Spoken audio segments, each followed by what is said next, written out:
মিচিং স্বায়ত্তশাসিত অঞ্চল নিৰ্ধাৰণৰ অধিসূচনাই কপাইছে বোকাখাতৰ বিভিন্ন অঞ্চল। চৰকাৰী অধিসূচনা নম্বৰ 2931/03/628 আৰু 2931/03/747 অনুসৰি অনা মিচিং বসতি প্ৰধান বহু অঞ্চলৰ তালিকাত সন্নিৱিষ্ট কৰা কাণ্ডত জাঙুৰ খাই দিছে সংশ্লিষ্ট অঞ্চলৰ ৰাইজ। এনে কাণ্ডৰ বিৰোধিতা কৰি সংশ্লিষ্ট অঞ্চলত বহিছে ইখনৰ পিছত সিখনকৈ সভা। আজি বোকাখাতৰ যোগনীয়া নামঘৰত দ্বিতীয় পৰঙনীয়া গাঁও MACৰ ভিতৰত সাঙুৰি লোৱা কাৰ্যক তীব্ৰ বিৰোধ কৰি নকুল শইকীয়াৰ সভাপতিত্বত অনুষ্ঠিত সভাই এনে কাৰ্য বন্ধ কৰিবলৈ চৰকাৰক আহ্বান জনোৱাৰ লগতে উপস্থিত ৰাইজৰ স্বাক্ষৰ সম্বলিত এক স্মাৰক পত্ৰ মঙলবাৰে জিলা আয়ুক্তক প্ৰদানৰ সিদ্ধান্ত কৰিছে।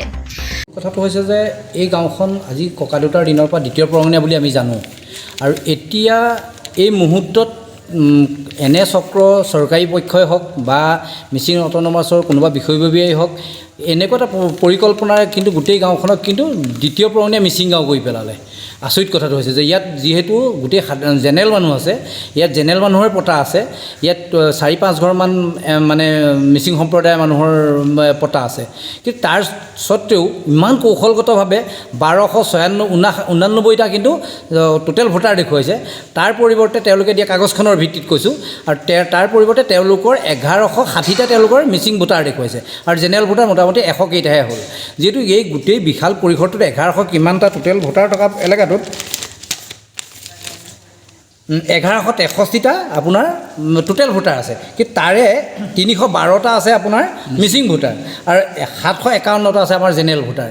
তাত এনেকুৱা এটা প্ৰেক্ষাপটত জেনেৰেল ভোটাৰৰ সংখ্যা বেছি, জেনেৰেল ভোটাৰৰ সংখ্যা আছে 751টা, তাৰমানে 30% তেওঁলোকৰ আছে আৰু 70% আমাৰ আছে, 75% আমাৰ আছে, তেওঁলোকে মানে 30%কৈ অকণমান বেছি হৈ আছে। কিন্তু এনেকুৱা প্ৰেক্ষাপটত তেওঁলোকে কি যুক্তিৰে আমাক অট'নমাছৰ মাজত সোমায়? তেওঁলোকক সুবিধা দিয়ক, আমাৰ ক'বলগীয়া নাই। ছেটেলাইটৰ জৰিয়তে কেনেকৈ দিয়ে তেওঁলোকক দিয়ক, তেওঁলোকক এটা পাৰ্টলৈ লৈ যাওক, আমাৰ তাত ক'বলগীয়া নাই। আমি ভাই হিচাপে আছোঁ, আমি তাতো থাকিম। কিন্তু এই পৰিৱেশটোত আমি থাকিব নোৱাৰোঁ। যিহেতু BTADৰ নিচিনা এটা পৰিৱেশ, কাৰ্বি আংলঙৰ নিচিনা এটা পৰিৱেশ যিহেতু হ'ব, এতিয়া চৰকাৰে আমাক আশ্বস্ত কৰিব, তেওঁলোকৰ মানুহো আমাক আশ্বস্ত কৰিব। কিন্তু কালিলৈ দেখিব যে চৰকাৰে নিজেই নিজৰ মানুহখিনিৰ সুবিধাৰ কাৰণে কি কৰিব, ভোটৰ লালাখাত ইয়াৰ পলিচি বদলি কৰি দিব, আইন সংশোধন কৰি দিব। তেতিয়া আমাৰ সাধাৰণ মানুহখিনি কিন্তু বিপদত পৰি থাকিব, পাছৰ প্ৰজন্মই কিন্তু পানীত সাঁতুৰি থাকিব লাগিব। আজি সভাত ৰাইজে কি বিচাৰিছে? আজি ৰাইজে বিচাৰিছে যে আমি কোনো কাৰণতে মানে এই ব্যৱস্থাটোৰ মাজত আমি নোসোমাওঁ। কোনটো ব্যৱস্থা? যিটো মিচিং অট'নমাছ কাউন্সিলৰ ভিতৰত আমাক অন্তৰ্ভুক্ত কৰা যিটো ব্যৱস্থা গ্ৰহণ কৰিছে চৰকাৰে, এইটোত আমি কোনো পধ্যে নাই। আৰু আমি আগৰ পূৰ্ব ককাদেউতাৰ দৰে আমি যেনেকৈ আছোঁ আমি তেনেকৈয়ে থাকিম। কোনো কাৰণতে আমি সেই অট'নমাছৰ আমাক সা সুবিধা আমাক নালাগে, তেওঁলোকৰ পৰা আমাক একো নালাগে। আমাক চৰকাৰীভাৱে আমি কিবা পালে আমাৰ সেই এখনক, কিন্তু মিচিং অট'নমাছৰ নামত অহা সুবিধা আমাক কোনো কাৰণতে নালাগে আৰু গ্ৰহণ 2013-14 চনতে এই বিষয়ে জাননী জাৰি কৰিছিল, কিন্তু চৰকাৰ স্থগিত ৰাখিছিল। কি ক'ব? আচলতে সুৰুঙাবোৰ তাতেই। চৰকাৰে যেতিয়া মানুহৰ প্ৰতিবাদ হয়, কেতিয়া মানুহে যেতিয়া ইয়াৰ কাৰণে বিক্ষোভ আৰম্ভ কৰে, চৰকাৰে বিষয়টো লাহে লাহে গাপ দি ৰাখে। তাৰপিছত আকৌ কেইদিনমানৰ পাছত যেতিয়া ভোটৰ সময় আহে, আকৌ মানুহবিলাকক খুচৰি পেলাই সেই বিষয়টোলৈ আগবঢ়াই দিয়ে, তেতিয়া আমাৰ মানুহখিনি কিন্তু বিপদত পৰে, তাৰমানে আকৌ দৌৰা ধপৰা লাগে। এই সমস্যাটো কিন্তু চৰকাৰে নিষ্পত্তি কৰিব লাগিব।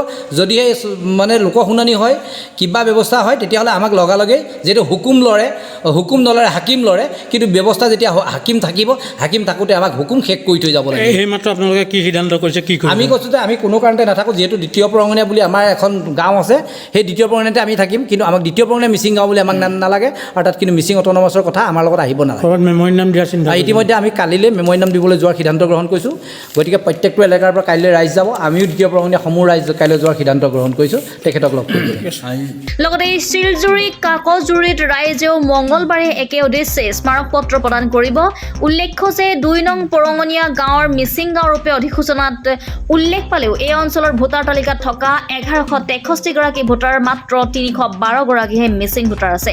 আনহাতে তেনে সীমিত সংখ্যক মিচিং লোকৰহে এই অঞ্চলত ম্যাদী পত্ৰ আছে। ইয়াৰ লগে লগে ঐতিহাসিকভাৱে শান্তি সম্প্ৰীতি অটুট থকা জাতি জনগোষ্ঠীৰ মাজত সমিলমিল বৰ্তি থকা অঞ্চলটোত অশান্তিৰ বাতাবৰণ যাতে অনিষ্ট নহয়, সেই বিষয়েও প্ৰশাসনৰ হস্তক্ষেপ বিচাৰিছে। বোকাখাতৰ পৰা বুবুল দত্তৰ ৰিপৰ্টাৰ লাইভ অসম।